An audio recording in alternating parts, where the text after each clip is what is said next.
দেখিছে পুৰা ঘি গৰম হৈছে। মই ইয়াতে দিছোঁ তেজপাত দুখিলা। তেজপাত দিলে মানে ভাল লাগে চব্জিতে।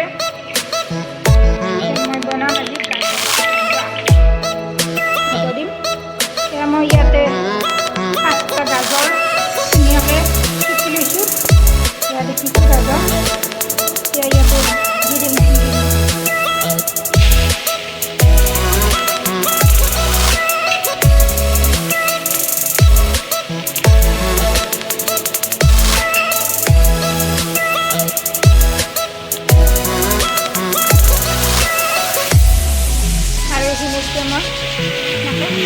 লৰাই থাকিব। যেতিয়ালৈ মানে ইয়াৰ পানী ওলাব, পানীটো যেতিয়া অলপ শুকোৱা নাযায় তেতিয়ালৈকে মই এনেকৈ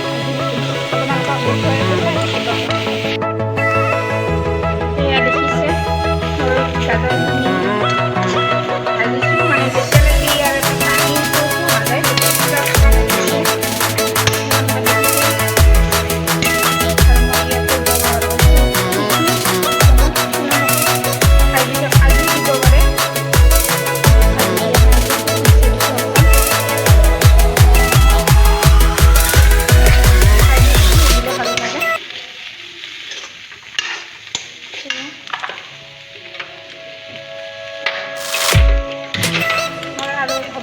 মানে ভাজি অলপমান ভাজি দিম। তাৰপিছত মই ইয়াতে গাখীৰ দিম। সেয়া দেখিছে ভাজি হৈ গৈছে। মই এতিয়া ইয়াতে ব্যৱহাৰ কৰিম গাখীৰ।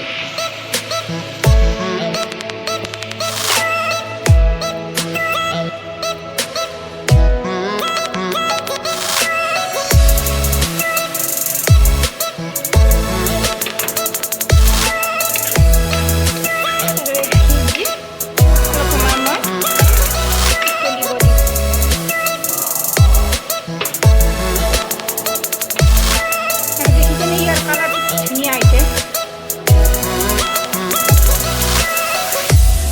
আৰু মই ইয়াতে দিছোঁ আৰু এয়া ইলাইচি।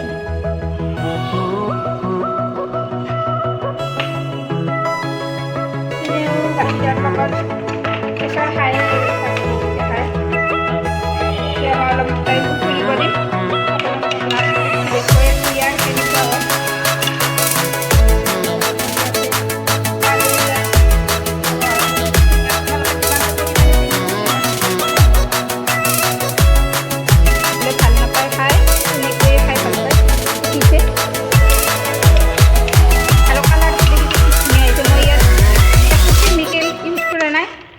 ঘি আৰু গাজৰ গাখীৰেৰে ঘৰতে বনোৱা আৰু বেছি টাইমো লাগে। আপোনালোকক কেতিয়াবা টেষ্ট কৰি চাবচোন, ঘৰতে খাই কেনেকুৱা লাগে জনাব মোক কমেণ্ট কৰি।